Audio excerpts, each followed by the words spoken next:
Niki yang dipun ucapkan atau yang dipun terangkan oleh seorang ulama besar namanya Hasan Al-Basri. Beliau itu matur beliau jauh, ya benar Adam, wahai anak manusia, innaka anta ayyam, sesungguhnya kalian itu hanyalah potongan dari hari berganti hari, pekan berganti pekan, bulan berganti bulan, tahun berganti tahun. Fakullama dhahaba yawmun dhahaba ba'duka, maka setiap kali satu hari berlalu, maka begitu pula satu potongan dari hidupmu telah pergi meninggalkanmu. Ini Pak, terus ini Pak, kita itu betul-betul setiap hari kita lalui dengan rutinitas yang sama Pak. Kita mengulang malam itu berapa ribu kali dalam hidup kita, mengulang hari itu berapa ribu kali dalam hidup kita, tapi kita bukan merasa seakan-akan itu sebuah kebiasaan yang berjalan terus-menerus. Padahal itu ibaratnya ketika Allah dengan sama kita lahir itu Allah menitipkan satu buku putih, buku tulis yang berwarna putih. Cover depan itu merupakan hari kelahiran kita, cover belakang itu dari kematian kita. Sampai kita turun dengan sana itu membuka buku itu lembar setiap hari. Buku itu saya kosong, saya putih dari tulisan itu. Maka terserah kita diisi buku itu dengan tinta emas penuh dengan kebaikan, utawi tinta merah penuh dengan kemaksiatan dan dosa. Ikan jelas hari demi hari tetap berjalan waktu seperti biasa, lembar demi lembar buku itu tetap berjalan sebagaimana mestinya. Boten sadar, boten kerasa kadang-kadang bisa jadi hari ini pun masuk ke lembar-lembar yang terakhir pun cover belakang. Nah kita setiap hari itu diminta oleh Allah, diberi pilihan oleh Allah untuk mengisi dengan kebaikan atau keburukan. Seperti itulah jika seorang manusia, maka setiap kali pergi satu hari, begitu pula sebagian dari diri kita pergi meninggalkan ini. Maka mungkin akhirat tiang-tiang kafir boleh. Pokoknya intinya Pak, kalau kita hidup semua Pak, itu mesti bukan kerasa waktunya cepat Pak. Itu mesti Pak, itu mesti nanti. Tapi nek kita hidupnya, kalau saya banyak ujian, banyak cobaan, kerasanya mesti suwi. Jadi nek percaya Pak, dengan pas jagung Pak, ini kumpul nongkrong ronda jagung suara dulu kafir. Itu bukan kerasa tiba-tiba jam 11, jam 12 pun subuh bahkan. Bukan kerasa. Tapi coba dengan habiskan satu malam. Jam ronda biasanya mulai jam berapa? Jam 8 ya? Jam 8 Pak. Sing biasanya jenengan ronda mulai jam 8 niku jenengan mulai sampai jam 12 boten kroso. Jenengan mengki dinten iki Pak, jenengan nyobi jam 8 niki bagi jenengan mantu buka Al-Qur'an Pak. Betah nopo boten jam 12 menit. Nah niki, kenapa? Karena nek kondisi kita sedang senang Pak, niku pasti waktu niku berjalan begitu cepatnya. Maka tiap-tiap kafir niku tiyang ingkang boten perlu ibadah, geleme mung seneng-seneng teng donya, niku urip teng donya meskipun 50 tahun, 60 tahun, 70 tahun tetap mereka akan merasa boten kroso akan cepat habis waktu niku. Maka begitu hari kiamat ketika mereka sampun Allah bangkitkan, Allah sediakan tempat bagi mereka yaitu neraka jahanam, Allah datangkan neraka, malaikat Allah datangkan, dunia itu sebagai saksi, tangan dan kaki akan berbicara sementara lisan itu dikunci. Mereka mengatakan kepada Allah, ka'annahum yawma yarawnaha lam yalbathu illa 'ashiyatan aw duhaha. Surat An-Nasr ayat terakhir. Mereka mengatakan ka'annahum, seakan-akan mereka yawma yarawnaha, ketika mereka sudah melihat semua ini, melihat mereka Allah sediakan tempat dan masyarakat ini, mereka akan mengatakan yawma yarawnaha lam yalbathu illa 'ashiyatan aw duhaha. Ya Allah, kula niku kok mengira atau merasa hidup termasuk dunia itu cuma asyik atau duha, cuma sesaat saja atau cuma sesaat di waktu duha saja ya Allah. Bukan terasa. Kenapa? Karena hidupnya penuh dengan kemaksiatan yang menyenangkan wonten alam dunia dan mereka secara tidak sadar ternyata sampai habis masa hidup dalam alam dunia. Niki ingkang dipun dawuhaken oleh seorang sahabat sekaligus menantunya Rasulullah Ali bin Abi Thalib radhiyallahu anhu. Beliau mengatakan kepada kita, an-nasu niyamun, an-nas manusia niyamun dalam kondisi tertidur. Fa idza matu intabahu, ketika sampun sedo itu lebih tersadar bangun dari tidur panjangnya. Ketika tidur itu seakan-akan alam dunia seperti mimpi yang indah saja. Boten krasa.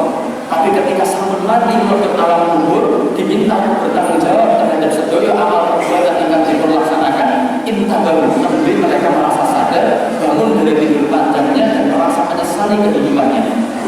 Maka mungkin hari kiamat itu kuatnya akan menyesal. Meskipun kadang Mbak Musa intinya akan sampun kata amal kebaikan itu saya menyesal kepada Allah. Kenapa?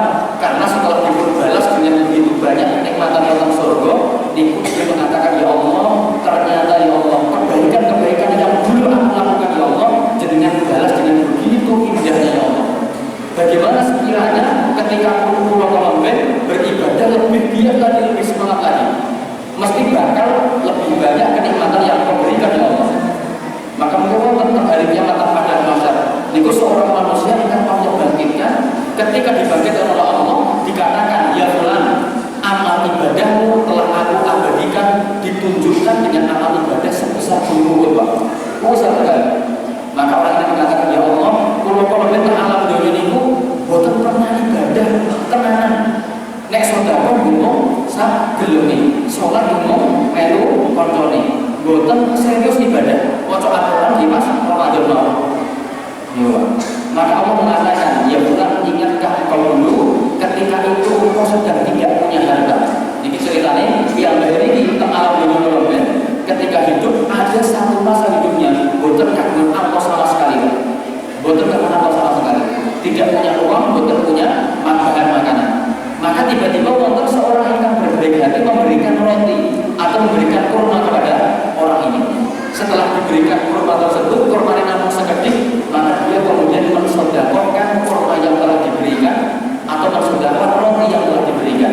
Ternyata orang hari kiamat ditimbang antara keburukan dosa-dosa di alam dunia dengan setengah potong roti yang disedekahkan. Tapi di saat dia tidak punya, di saat dia betul-betul butuh, dia mementingkan saudaranya diberikan potongan roti itu, ternyata ditimbang amal ibadahnya lebih besar dibandingkan dengan dosa yang telah dia perbuat.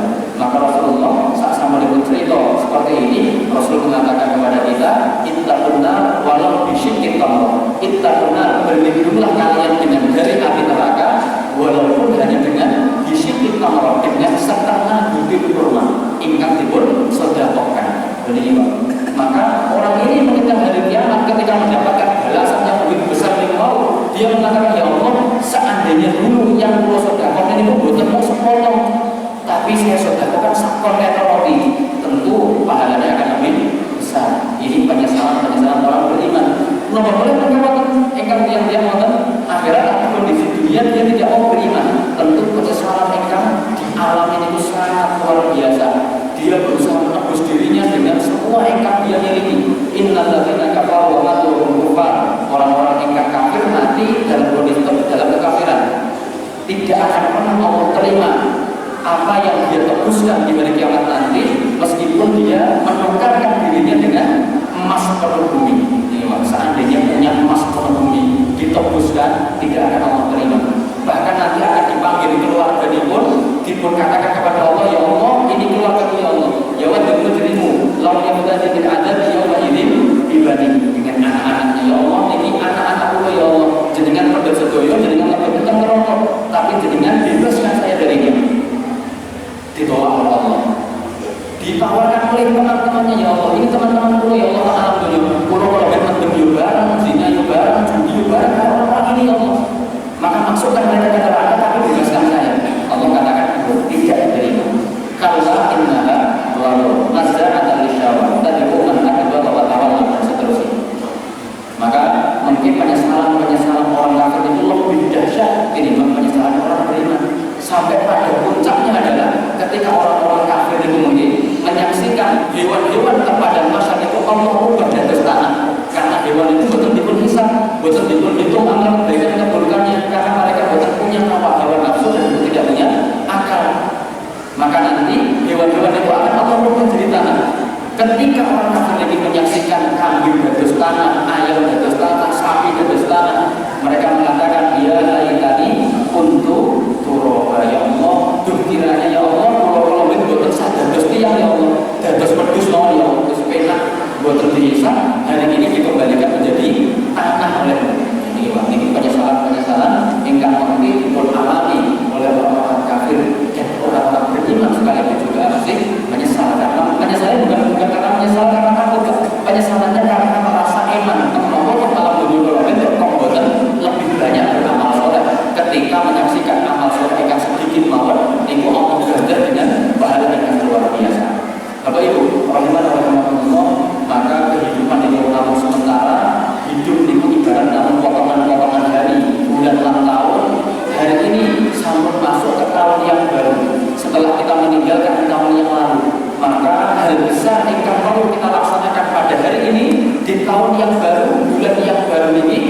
kita harusnya bermuhasabah. Napa niku muhasabah? Muhasabah itu adalah proses diri kita untuk menghitung sendiri amal ibadah kita. Selama tahun 2020 sebesar apa amal yang saged kita andalkan dari Allah?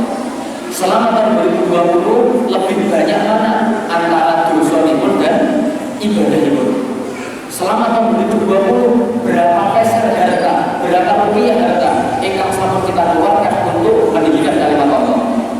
Berapa tetes keringat ingkang sampun kita keluarkan selama setahun penuh kemarin untuk menegakkan kalimat tauhid? Berapa lama waktu ingkang kita korbankan selama setahun penuh ini untuk menyibukkan diri kita beribadah? Jangan-jangan harta ingkang kita keluarkan niku lebih banyak ke arah yang betul bermanfaat. Jangan-jangan keringat ingkang menetes dari tubuh kita niku keringat-keringat yang menetes untuk berjalan menuju tempat ingkang boten Allah ridhoi. Jangan-jangan waktu hidup kita selama setahun penuh kalau ini niku lebih banyak digunakan untuk hal ingkang boten bermanfaat untuk kehidupan kita di masa yang akan datang. Niku namanya muhasabah. Muhasabah niku moco diri sendiri dan mengatakan kira-kira kaya aku ini wis patut ngomong nek mlebu surga. Niku muhasabah. Padahal pilihan terakhirat cuma ada surga dan neraka. Lah mungkin kalau merasa diri pantas untuk masuk dalam surga, getah orang kira-kira nek aku harus masuk neraka. Niku namanya muhasabah. Dan kebiasaan muhasabah ini dipun abadikan, dipun rutini oleh para ulama terdahulu. Bahkan saking semangatnya mereka dalam bermuhasabah. Niku wonten beberapa ulama, bahkan mungkin banyak di antara mereka ingkang punya cara-cara muhasabah ingkang unik, ingkang lucu kadang-kadang. Berikut caranya, ada di antara mereka ingkang cara muhasabahnya itu damel liang lahat. Liang lahat itu dibuat sendiri, dipun gali di bawah kasur itu, di bawah kamarnya sendiri. Setiap malam dia baik boten tidur wonten kasur, Pak, tapi tidurnya di liang lahat itu. Setiap malam dia masuk ke liang kubur, kemudian dia melihat, dia merenung melihat, ya Allah, kalau jadikan mungkin ketika saya sudah meninggal dunia, kondisi saya kurang lebih seperti ini. Dalam kondisi gelap, boten wonten konconipun, boten wonten ingkang sakit menolong saya kecuali amal ibadah. Setiap malam seperti itu, beliau menangis di dalam liang kuburnya sendiri, mengingat sedaya dosa ingkang dilakukan pada hari itu, mengingat sedikitnya pahala ingkang dilaksanakan pada hari itu.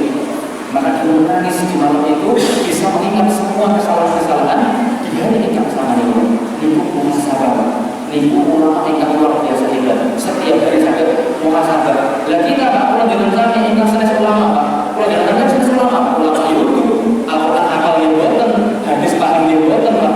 Gitu. Maka kita minimal Pak, muhasabah ini minimal setahun sekali di akhir tahun. Kira-kira tahun kemarin kita itu sampai berbuat kelompok agama Islam. Kira-kira amal apa yang sampai kita andalkan?